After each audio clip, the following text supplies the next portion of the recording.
ওই আমি ফোন করলে তোমার মোবাইলে পাই শুধু ওয়েটিং, আমায় ছাড়া কার সাথে মারলো ফিল্ডিং, ও ডার্লিং আমায় ছাড়া কার সাথে মারো ফিল্ডিং। সে আমাকে বাদ দিয়ে অন্যজনের সাথে ফিল্ডিং মারে। এতক্ষণ যে গান আপনারা করলেন, পরীক্ষায় উতরে গেছেন, খুব খুশি হয়েছি আমি, এবং এ কারণে আপনাদের জন্য উপহার রয়েছে এবং সেই উপহার শুনলে আপনারা চমকিত হবেন। আপনাদের গানে খুশি হয়ে আমি আপনাদের জন্য এই পেমেন্টের ব্যবস্থা আছে নাকি?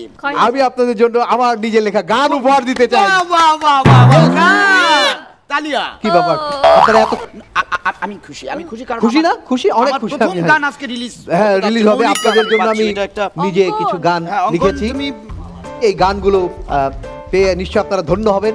আপনাদের নতুন গান আসতে চলেছে। ঠিক আছে, আপনারা একটু নিজের মতো করে সুর দেন।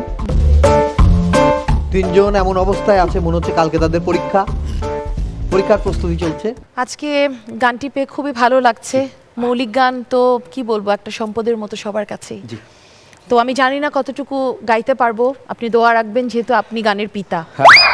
একটি গাছে দুটি পাখি করে টিউ টিউ, তোমায় আমি ভালোবাসি, আই লাভ ইউ। ভাত খাই, মাছ খাই, আরো খাই ডাল, তোমার প্রেমে ছেকা খেলে হয়ে যাব ডাল। তুমি যদি পায়েস আমি হব শ্যামা, তোমায় বিয়ে করে বানাবো ঘর জামাই। তুমি যদি পায়েস আমি হব শ্যামা। মানে কি সুন্দর একটা মিষ্টি গান, কারণ এই গানের মধ্যে কিন্তু পায়েস আছে, সেমাই আছে, মিষ্টি মধুর গান। কখনো যদি কেউ আপনাকে বলে যে একটা মিষ্টি গান শোনান, আপনি এই গানটি শোনাতে পারবেন। এই গানটি দিয়ে আমি শুরু করব। অবশ্যই, ধন্যবাদ। তানভীর সরকার, এবার আপনাকে দরকার।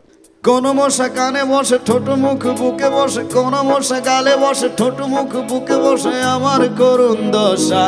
আমার মনে বড় আশা হব তোমার গালের মশা, আমার মনে বড় আশা হব তোমার গালের মশা। আমার ভেতর ঈর্ষা জাগায় এইটুকুন এক প্রাণী, অশোক জনম সার্থক আর ধন্য বলে মানি। মশা হয়ে জন্ম নিতাম যদি সুন্দরীদের পরশ পেতাম নিরবধি। আহা, কেন মশা হলাম না? জয় হোক মশক জন্মের, সার্থক হোক আজকের এই গানে। জয় হোক। আমি জানি যে এই গান শোনার পর দর্শক সাহিত্যিক অনেকেই তারাও ফিল করছেন যে তারা যদি মশা হয়ে জন্ম নিত। তো আপনার জন্য যে গান এবার সেটা গাইতে পারে। ভাত মাখিয়ে লোকমা বানায় মুখের কাছে নিয়ে থামায়, কারণ তোমায় পূর্ণ মনে আটকা। ধরা খেলাম মায়ের কাছে, ধমক শুনি কানের পাছে, হইল কি তোর তাড়াতাড়ি ভাত খা বাবা, ভাত খা তুই ভাত খা। অসাধারণ, মানে আপনাকে ভাত সঙ্গীত শুনতে অসাধারণ লিখেছেন। কি বলবো, আমিও কখনো এরকম হয়েছে যে কারোর জন্য খেতে পারছেন না, এরকম হয়েছে কখনো? প্রেমে পড়লে খাওয়া যায় না, খিদা লাগে না। না, আমার জন্য একজন বলেছিল যে রনি তুমি না খেলে আমিও খাবো না। এটা আমি না, নিশ্চয়ই। যাই হোক, সে বলেছিল, তার ওজন ছিল তখন 68 কেজি, আমার ওজন 70-70ই আছে, তার ওজন এখন 82 কেজি। যাই হোক,